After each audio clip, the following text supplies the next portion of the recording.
अपनी जान के दुश्मन को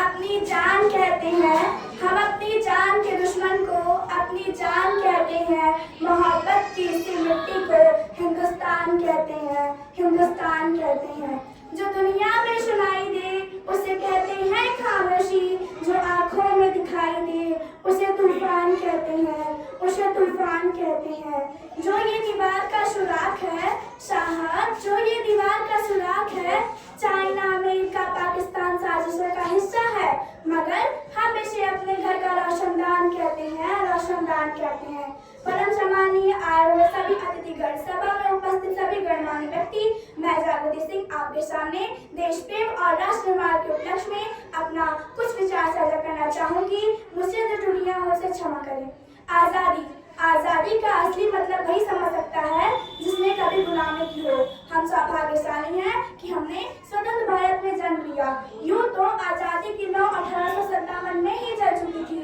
जो मसाल बनकर 1947 में हमारे देश को आजाद करवाई। प्राचीन, मध्यकालीन और वर्तमान भारत के उदाहरणों से मैं स्पष्ट करना चाहूंगी कि जब हम फिरंगियों के फेरे में फंस गए थे, तब रंग बसंती चोला की एक आवाज पर टोलों के टोले लड़ाते थे और उनके वंदे मातरम के नारों से खून में आने वाला 5-5 डिग्री का तूफान अंग्रेजी शासकों की जड़ों में तूफान ला देता था। लोग मर जाते थे, मिट जाते थे, फांसी चढ़ जाते थे, तो वो भी अपनी देशभक्ति साबित कर रहे होते थे, क्योंकि वो उस भारतीय देशभक्ति की कसौटी थी। उसके बाद 62-65-71 के युद्धों में अपना सुहाग गवा देने वाली औरत जब घर के हालात ये हो जाया करते थे कि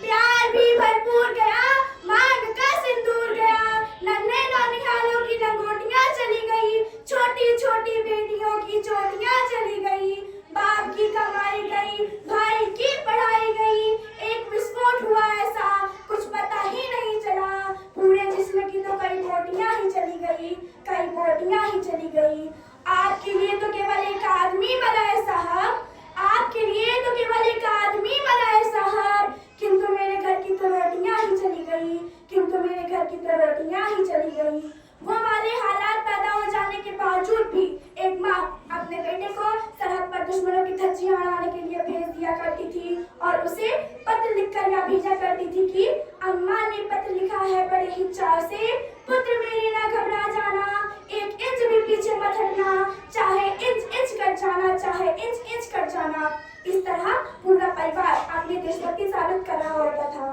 तब देश बलिदान मांगता था, तब देश लड़ जाने को कहता था, तब देश मर जाने को, मिट जाने को, फांसी चढ़ जाने को कहता था, किंतु आज देश लड़ जाने को नहीं कहता, आज देश मर जाने को, मिट जाने को, फांसी चढ़ जाने को नहीं कहता, बल्कि मेरे विचार में जो इंसान अपना काम पूरी निष्ठा, पूरी लगन और पूरी ईमानदारी के साथ कर रहा है, वही सबसे बड़ा देशभक्त है, वही सबसे बड़ा देशप्रेमी है। मैं नहीं मानती फेसबुक और व्हाट्सएप की टीवी को 3 रंग में रंगना ही देशभक्ति है, और यदि आप कहेंगे कि साल में 2 बार हाथ में झंडा लेना देशभक्ति है, तो मैं पूछना चाहूंगी कि फुटपाथ पर आने वाला वो बच्चा ट्रैफिक की छांव के नीचे नंगे पांव में तिरंगे लेकर जब बेच रहा होता है, क्या आप उसे उसकी देशभक्ति कहेंगे?